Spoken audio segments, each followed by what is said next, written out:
ನಾವಿವತ್ತು ಬೆಳಗ್ಗೆ ಬೇಗನೆ ಎದ್ದು ಕ್ಯಾತನ್ಮಕ್ಕಿ ಟ್ರೆಕ್ಕಿಂಗಿಗೆ ಬಂದಿದ್ದೀವಿ. ಇದೇ ನಮ್ಮ ಫಸ್ಟ್ ವ್ಯೂ ಪಾಯಿಂಟ್. ಸಖತ್ತಾಗಿದೆ ನೋಡಿ ವ್ಯೂ.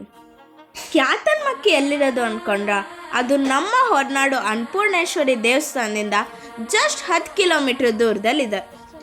ನೋಡಿ ಸನ್ರೈಸ್ ಎಷ್ಟು ಸಖತ್ತಾಗಿದೆ. ಇದು ಫಸ್ಟ್ ವ್ಯೂ ಪಾಯಿಂಟ್. ಮೇಲಿನ್ನ ಬೆಟ್ಟ ಹತ್ತಬೇಕು. ಹೇಗಿರುತ್ತೆ ನೋಡೋಣ ಬನ್ನಿ. ಇದು ಕ್ಯಾತನ್ಮಕ್ಕಿ ಚೆಕ್ ಪೋಸ್ಟ್. ಇಲ್ಲಿ ತನಕ ಅಷ್ಟೇ ಗಾಡಿ ಬರೋದು. ಇಲ್ಲಿಂದ ಟ್ರೆಕ್ಕಿಂಗ್ ಸ್ಟಾರ್ಟ್. ಇಲ್ಲಿ ಟ್ರೆಕ್ಕಿಂಗ್ಗೆ ಫಾರೆಸ್ಟ್ ಅವ್ರಿಗೆ 50 ರೂಪೀಸ್ ಎಂಟ್ರಿ ಫೀಸ್ ಪೇ ಮಾಡಬೇಕು.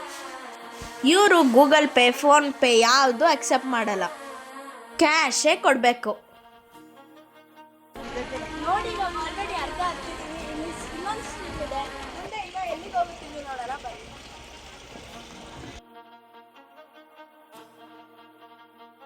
ನಾವೀಗ ಅಲ್ಲಿಗೆ ಹೋಗ್ಬೇಕು. ಅದೇ ವ್ಯೂ ಪಾಯಿಂಟ್. ಬನ್ನಿ ಹೋಗೋಣ.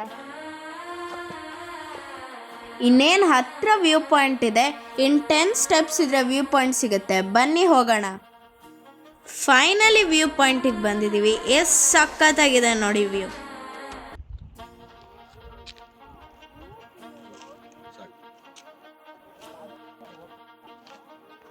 ತ್ರೀ 360 ಡಿಗ್ರಿ ವ್ಯೂ ಸಿಗುತ್ತೆ. ಮೋಡ ಎಲ್ಲ ಕೈಗೆ ಸಿಗೋ ಥರ ಫೀಲ್ ಆಗುತ್ತೆ. ಎಷ್ಟು ಸಖತ್ತಾಗಿದೆ ನೋಡಿ.